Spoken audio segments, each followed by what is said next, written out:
Hi, this is Greg with Engaging Teacher. I'm starting a new TPT store, and guiding me through the process will be Rebecca. She started her TPT store over 5 years ago and has agreed to answer my questions and share her experiences running an online business. Okay, so I know I need a preview for as many products as I can because it helps the customer know exactly what they're getting for the money. But I want to make sure I have a secure preview. Right, because you don't want your customer to be able to just download the preview and then have your right. Yeah, and one of the biggest things for people is they make a PDF and they're like, okay, it's a PDF, it's fine. Well, no, anybody with Adobe Pro software can get in. Your file is, it's a PDF, but it's not locked. It's not secure. Oh, okay. So how do I secure that if I don't have like an upgrade of Adobe and I just have PowerPoint? Yeah, and I know that there's other programs out there that will let you do this, so somebody else might know better than I do, but this is the way that I used to do it before I bought Adobe. Okay, so it's basically free, right, if you have PowerPoint? If you have PowerPoint, then you can do this. All right. So what we're going to do is we are going to put the word preview across here. We're going to save everything as a picture and then reinsert them back into a new presentation. So that way the new presentation just has pictures of the slides with the word preview across, and people cannot take that apart.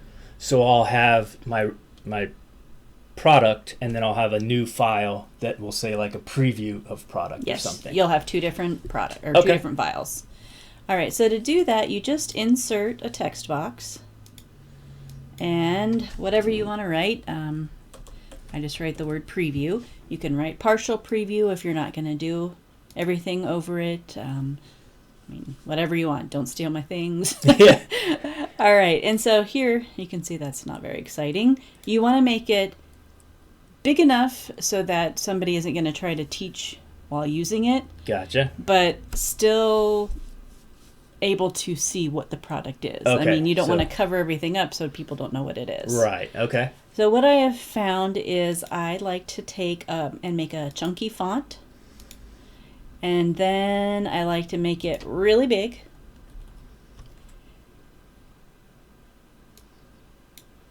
And you can see that I've centered it, and I'll center it again. Inside the text box? Mm-hmm. Okay. And now, if I did that, you're really not going to be able to see, so I like to come up and make it kind of a lighter gray color. This is all personal preference. Whatever you want to do is fine. Right. And then just like any other watermark, I'll put it kind of to the side so that, if I wouldn't want to teach with that if I was the teacher, right, but I can still see what's there. Okay. Okay. So again, it's all personal preference. If you want to make it hot pink, you can. Okay. So now we're going to do this. I'm going to hit Control C, and then I'm going to go to each slide and just hit Control V.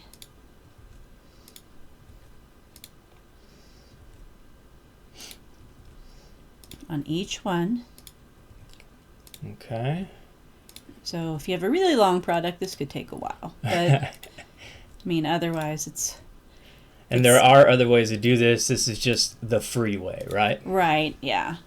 All right, so they all say preview now. So what we're going to do is we need to save these as pictures, because if I just put this up there, this is a movable piece. So they could just delete that off there and have your product. Yeah. Okay. We don't want that. So we're going to File, Save As, and we are going to save them as a JPEG. And we want to save all slides. Okay. So save as JPEG and then all slides. And it will tell you that each slide is now in a separate folder. In a separate item in a folder. All right.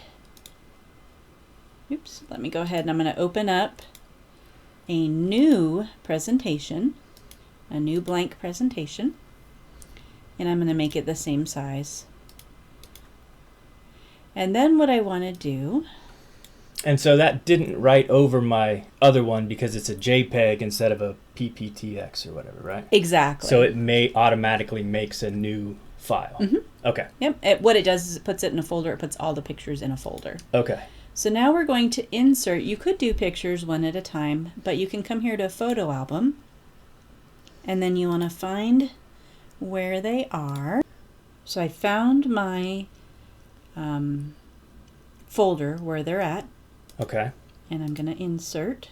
Now it brings up all of my different, you can see all of these are JPEGs now. See the extension? Right, and they all have preview on them. Yep.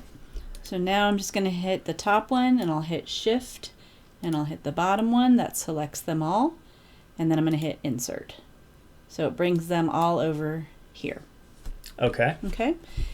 Now you've got some options here, down here, where it says you can fit to slide. You can have one picture. You can have 2 pictures. It's really whatever you want to do.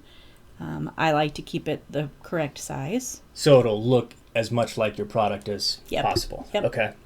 And then hit create. And if you look, we can delete this photo album, but here now, it actually went back to the 16 by 9, so let's resize this too. Because your size is what, usually? 4 by 3? Uh-huh. Okay. And there we go. Okay. All right, so now if you look in here, this whole thing is a picture. Oh, I see. Okay. So, I mean, so there's no way to take that off now. Yeah. If they really wanted it, I guess more power to them. They could have it. We're not going to go into how to figure that out. So.